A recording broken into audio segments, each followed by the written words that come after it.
여러분, 특별히 오늘 누가복음 6장은요, 이 안식일에 대한 규례에 대해 제도가 나옵니다. 그리고 원수를 사랑하라는 그 수많은 내용들이 포함되어 있죠. 여러분, 안식일은 하나님이 친히 정하신 제도입니다. 6일간 세상을 창조하신 하나님은 제7일에 안식하셨죠. 안식일은 이스라엘의 역사적 경험으로 재해석됩니다. 그것을 신명기 5장 14절과 15절 말씀에 따르면 안식일은 이스라엘이 애굽 땅에서 종되었던 시절과 하나님이 그곳에서 이스라엘을 인도해내신 그 일을 기억하게 하는 날이기 때문입니다. 하나님이 그곳에서 이스라엘을 인도하게 내신 그날을 기억하는 것, 그것이 정말 참으로 그들에겐 기쁨이겠죠. 안식일이 지니는 해방, 자유, 회복의 의미는 희년이라는 시간들을 통해 실현됩니다. 예수님이 사명 선언문으로 삼으신 이사야 61장 1절과 2절에 주의 은혜의 해가 언급되고 있습니다. 이는 선지자들이 꿈꾼 메시아 시대는 안식일의 이상이 전면적으로 실행되는 시대를 말하고 있습니다. 이후 예수님은 안식일의 배고픔을 해결하는 행동을 용납하셨고 손마른 사람을 고쳐주시고 또 이 두 경우 모두 정말 사람들이 보기에는 배고픔과 아픔을 가진 사람들이 보기에는 참으로 기쁜 소식인데, 그러나 바리새인들에게는 그리고 서기관들에게는 심기를 건드리는 사건이 되죠. 왜입니까? 바리새인과 서기관들은 자신들의 나름대로 해석한 그 원리를 가지고 예수님과 그의 제자들에게 적용하면서 안식일 규례를 위반하였다라고 정죄하였기 때문입니다. 하지만 예수님의 말씀에 따르면 그들의 율법관이 오히려 율법의 정신을 훼손했다라고 말씀하십니다. 왜입니까? 그들이 안식일의 진정한 의미를 깨닫지 못했기 때문입니다. 인간이 만든 율법의 규례에 갇혀 율법 너머의 하나님을 보지 못했기 때문이죠.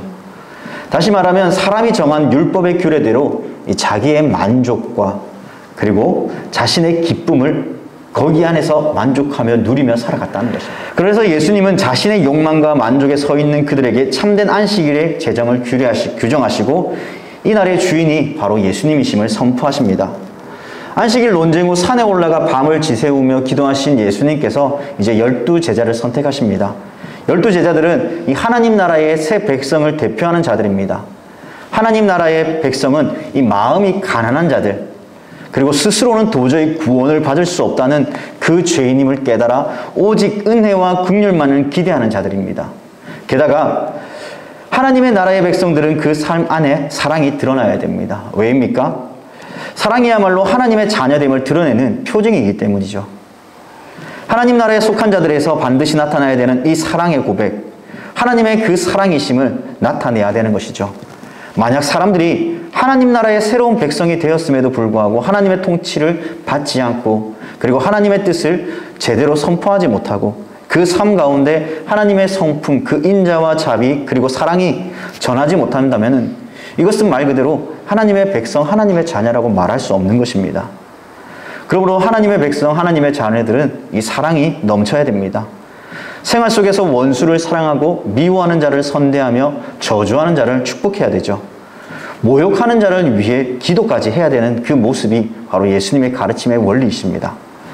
하나님 나라에 속한 자들이 이러한 사랑의 삶을 살기 위해 반드시 예수 그리스도의 말씀을 듣고 그에게 순종하여야 됩니다. 만약 예수님에 대한 순종이 동반되지 않는다면 이 시험이 올 때 우리는 무너질 수밖에 없고 원수가 우리를 향해 다가올 때도 우리는 넘어지며 쓰러질 수밖에 없다는 것이죠. 오늘 특별히 이 원수를 사랑하라 이 문구를 들으면 여러분들이 가장 먼저 떠오르는 단어들이 무엇입니까? 여러분들의 생각은 무엇입니까? 원수를 사랑하라. 아, 그래, 원수를 사랑해야지 라고 말하면서 오늘 가서 원수를 진짜 사랑하면서 껴안아주면서 이야기할 수 있으시겠습니까? 정작 내 앞에 나를 괴롭게 하고 힘들게 했던 그 사람들 앞에 우리는 가서 아마 또 끓어오르는 그 분노 속에서 그 사람을 미워하지 않겠습니까? 과거의 폭력과 아픔으로 나를 상처 입혔던 사람, 그리고 상처받고 너무나 힘들어서 그 인간관계마저 끊어버리려고 했던 그 사람, 여러분 그 사람을 사랑하고 용서할 수 있겠습니까? 우리는 늘 인간관계 안에서 이러한 상처와 아픔을 누구나 가지고 살아가게 됩니다. 가족 안에서도 마찬가지이고 친구 안에서도 마찬가지이며 심지어 이 신앙생활을 하는 이 공동체 안에서도 마찬가지로 나타나게 되죠. 이러한 상황 가운데 어느 누가 선뜻 나서서 당신을 사랑합니다, 당신을 용서합니다 라고, 당신을 이해합니다 라고 말할 수 있겠습니까? 이건 불합리적인 논리입니다. 아무리 봐도 용서가 안 되죠. 그 불합리함과 그 고통 속에 우리를 밀어넣는 듯한 그 느낌이 오늘 말씀 속에서 등장합니다. 그리고 이렇게 27절과 28절은 우리에게 말씀하죠. 원수를 사랑하라. 너희를 미워하는 자를 선대하며 너희를 저주하는 자를 위하여 축복하며 너희를 모욕하는 자를 위하여 기도하라고 말이죠. 여러분, 이 말이 사실 이해가 되시나요? 전 사실요, 이 말씀 준비할 때마다 참 너무 힘듭니다. 왜냐면요, 말씀을 선포하면 지켜야 되잖아요, 목사가. 그런데 그 말씀을 선포하고 난 뒤에도 내 안에 끓어오르는 그 원수를 향한 그 끓어오르는 그 마음들이 녹아지지가 않을 때가 있습니다. 그런 아픈 상처들이 저에게도 여전히 있죠. 그럼에도 불구하고 그렇게 해야지, 그렇게 해야지 하면서도 넘어집니다. 이러한 상황 가운데 여러분들에게 이 말씀, 이 설교를 한다는 것 자체가 참 부끄럽고 좀 너무나 안 되었지만은, 그러나 다시 한 번 더 우리 모두가 힘들고 어려운 이 상황 속에 예수님께서 말씀하신 그 사랑의 실천을 우리가 함께 다시 한 번 더 일어나서 함께 그 길에 나아가기를 소망합니다. 누가복음 23장 34절 말씀에 예수께서 이르시되 아버지 저들을 사하여 주시옵소서 자기들이 하는 것을 알지 못함이니이다 하시더라라고 말씀합니다.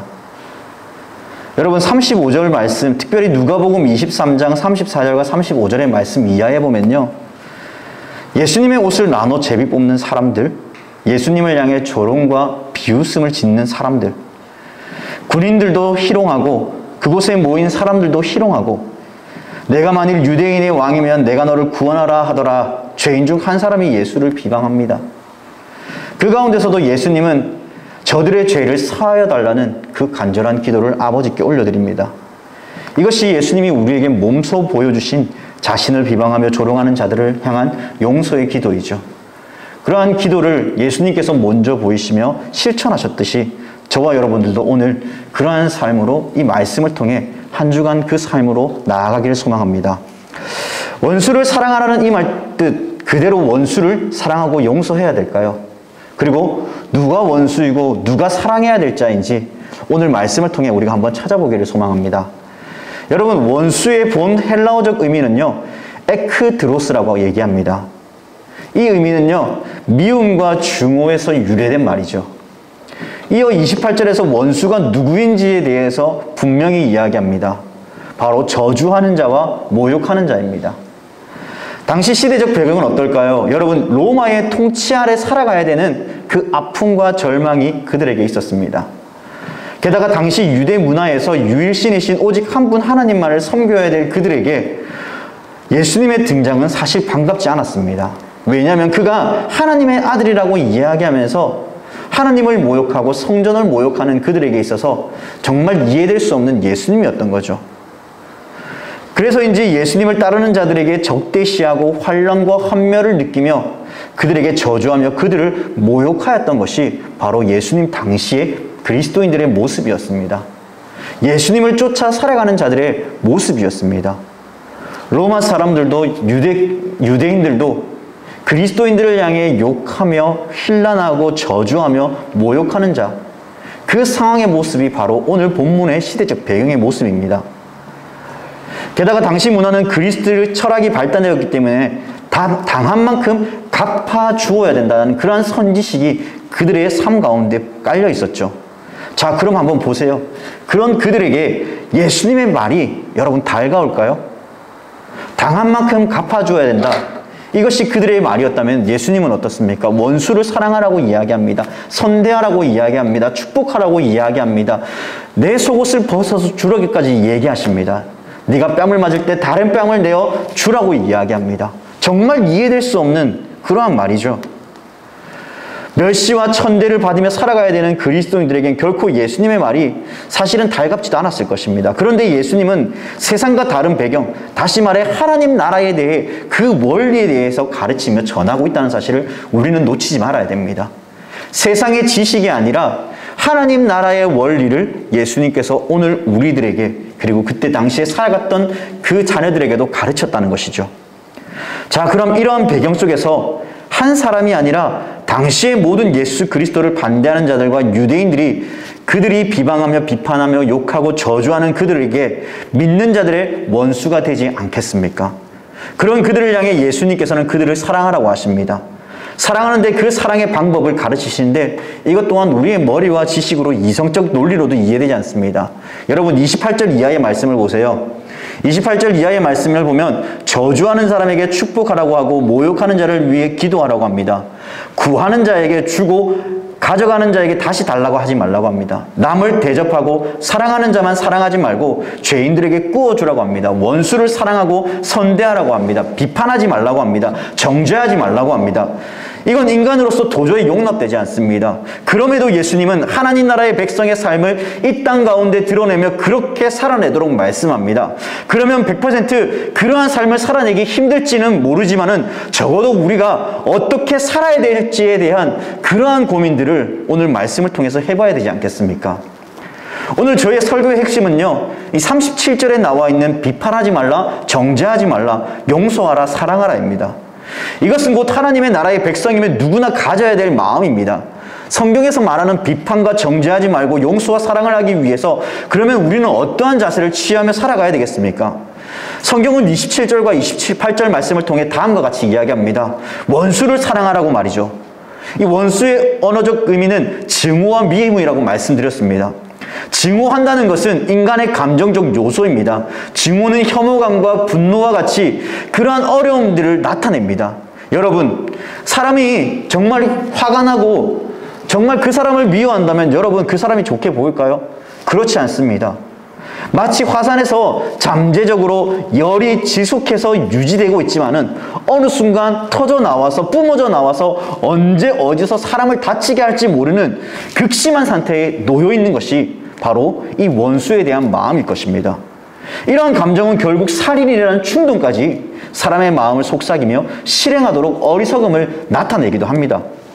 우리는 구약에서 살인이라는 개념은 사람의 목숨을 빼앗을 때 살인이라는 개념을 사용하였지만은 예수님께서는 신약의 말씀을 통해 형제를 미워하는 것이 살인이라고 말씀하십니다. 그만큼 미워하는 것은 사람의 악한 감정과 마음을 틈타 악의 길로 이끌기에 충분하다는 그 요소가 포함되어 있죠.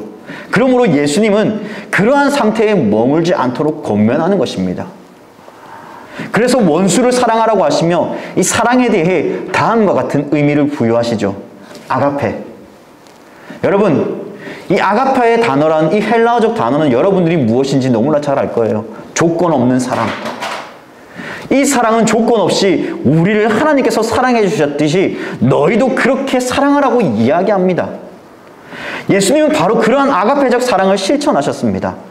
죄로 인해 범죄하고 하나님을 반역했지만 하나님께서 여전히 세상을 이처럼 사랑하셨습니다.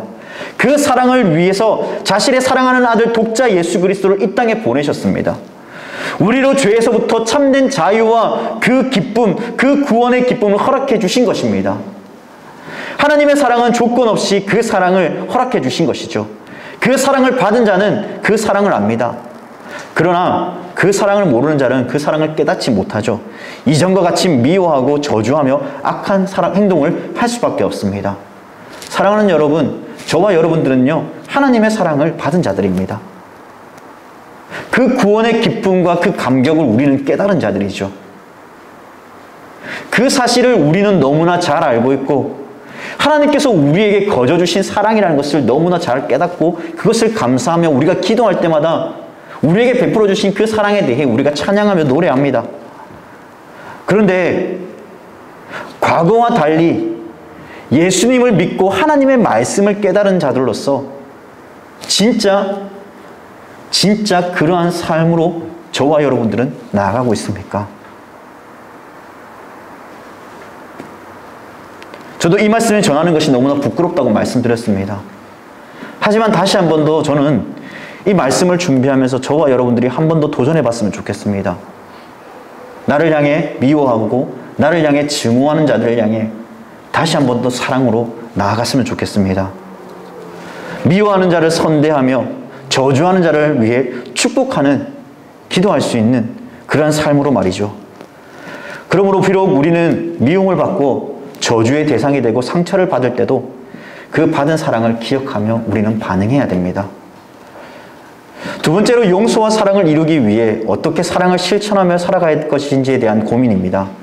29절 이하의 말씀을 보세요. 말로써 하는 행위가 아니라 삶으로서 나타나야 될 그 행위적 모습을 예수님께서 말씀하고 있습니다. 29절 이하의 말씀을 볼까요? 뺨을 맞으면 다른 뺨을 돌려대라고 합니다. 겉옷을 빼앗으면 속옷도 주라고 합니다. 뭔가를 달라고 하면 거저주고 돌려받지 말라고 합니다. 여러분, 이상하게 오늘 말씀이 여러분들의 삶 가운데 진짜 적용되어지고 이해가 되시나요? 뺨을 맞으면 다른 뺨을 돌려대라고 합니다. 여러분 가능하신가요? 가능하신가요? 저는 불가능할 것 같아요, 솔직히. 그런데 그렇게 살아가라고 합니다. 겉옷을 빼앗으면 속옷도 주라. 뭔가를 달라고 하면 거저주라고. 돌려받지 말라고 합니다. 아직 저의 과거의 때가 다 벗겨지지 않았나 봅니다. 정말 이해가 안 돼요. 여러분 영화 중에 레 미제라블을 여러분 영화를 보셨을 것입니다. 저는 한 3번 정도 본 것 같습니다. 장발장이 풀려나고 오갈 데가 없이 한 성당 입구에 머무르자 이 신부는 그를 성당 안으로 들어오게 하죠. 그리고 그에게 먹을 것과 잠자리를 제공하지만 결국 그는 은접시를 훔쳐 달아납니다. 하지만 얼마 못 가 경찰에게 붙잡히게 되고 다시 신부 앞으로 끌려오게 되죠. 하지만 여기서 반전이 일어납니다. 무엇입니까? 장발장을 두둔합니다. 오히려 은촛대를 내어주며 그에게 말하기를 이 사람은 혐의가 없다라고 말하며 그에게 자유를 주라고 이야기합니다. 그리고 그는 변화의 과정을 겪게 되죠. 제가 말씀드리고 싶은 것은 법이나 도덕이 사람을 변화시키는가? 그것에 대해서 볼 때 그렇지 않다는 것입니다. 하지만 잘 변화되지 않지만은 사랑은 어떨까요? 사랑은 사람을 변화시킨다고 이야기합니다. 그래도 변화되지 않는 우리의 모습을 볼 때 때로는 절망감을 느낄 때도 있을 것입니다. 그것은 왜 그렇습니까? 우리가 하나님을 온전히 바라보지 못하기 때문입니다. 원수에게 분노하고 화가 나는 이유가 무엇입니까? 사람을 바라보기 때문입니다. 사람에게 보복을 하는 이유가 무엇입니까? 나도 상처받았으니 너도 상처를 받아봐라라는 그러한 심리적인 안도감이나 복수심입니다. 결국 복수는 복수를 낳고 결국 어느 한쪽이 끝이 날 때까지 치닫고 치닫으면서 여러 사람에게까지 피해를 주고 아픔을 주고 고통을 남겨둡니다. 하지만 원수를 사랑하라는 것은 사람을 바라보는 것이 아니라 우리에게 베풀어 주신 그 하나님의 사랑을 바라보면서 그것들을 용서하라는 것입니다. 왜 이렇게 복잡하고 어렵습니까? 당장 원수는 눈앞에 보이지만 하나님은 보이지 않습니다. 그런데도 하나님을 의지하고 하나님께서 베푸신 사랑을 바라보라는 것은 참 어려운 일이죠. 하지만 성경은 계속해서 다음과 같이 이야기합니다. 36절 말씀입니다. 너희 아버지의 자비로우신 같이 너희도 자비로운 자가 되라고 말이죠. 이 말씀을 들으면 왠지 비슷한 성경 구절이 떠오르지 않습니까? 내가 거룩하니 너희도 거룩하라. 하나님의 백성은요, 하나님을 닮아가야 됩니다. 여기서 닮는다는 것은 외형적인 모습이 아니라요, 우리의 속사람이 하나님의 형상, 곧 하나님께서 우리와 닮게 하신 그 공유족성의 속성, 거룩과 의로움과 공의와 선함과 진실과 사랑입니다.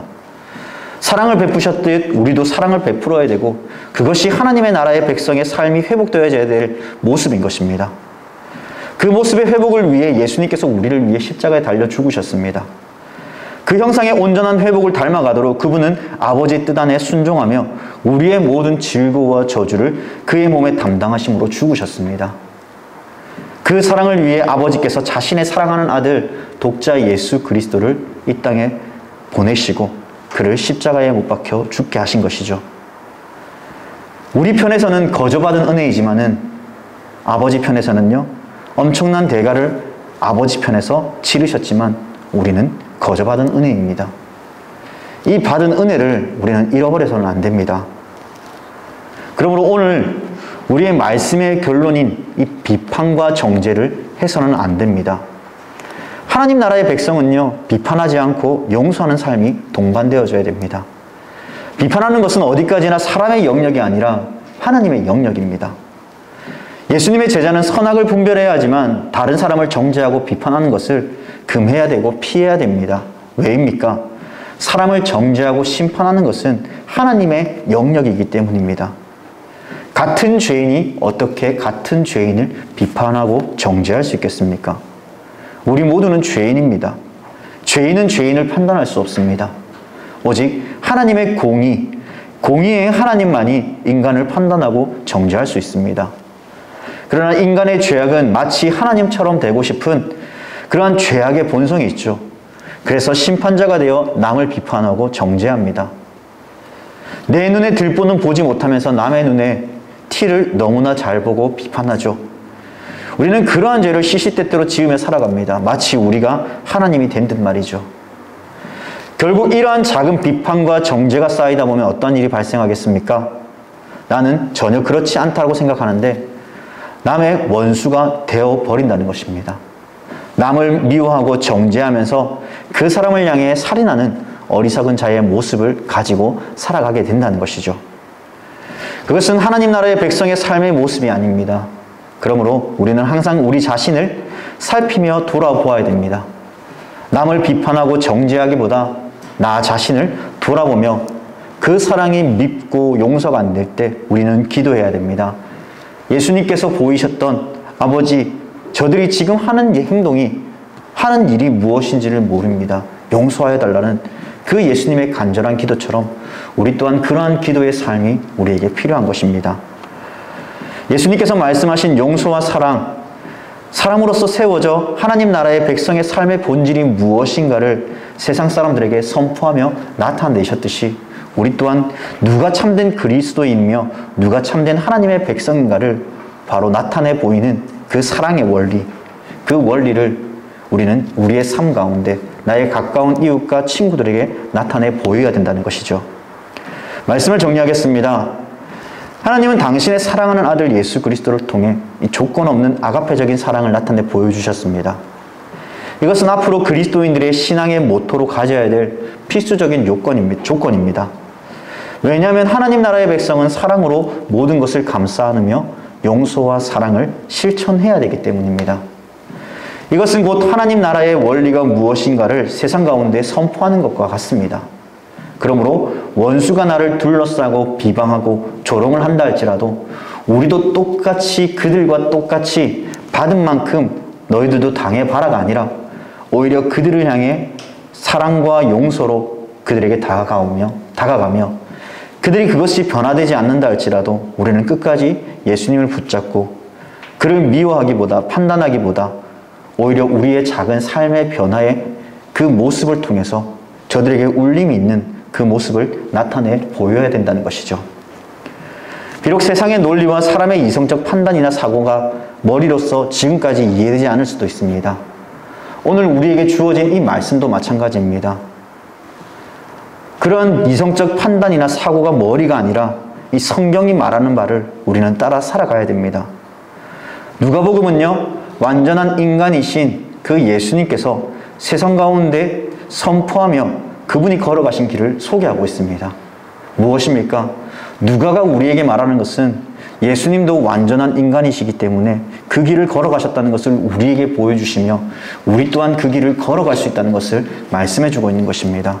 사랑하는 여러분, 오늘 저와 여러분들이 오늘 이 한 주간 동안 비판과 정죄가 아니라 용서와 사랑을 나타냄을 통해 그 속에서 하나님의 사랑을 저들이 발견할 수 있게 하여 주고 그 사랑을 나타내 보임을 통하여서 하나님의 선하심과 하나님의 인자하심이 저들의 삶 가운데 드러나며 그들이 정말 하나님의 형상을 받은 그 본받은 그들의 모습을 통해 진짜 하나님의 살아계심을 느끼며 그들이 주님께로 돌아오는 그 삶의 영역으로 나아가는 우리 청년들이 되기를 주님의 이름으로 간절히 부탁드립니다.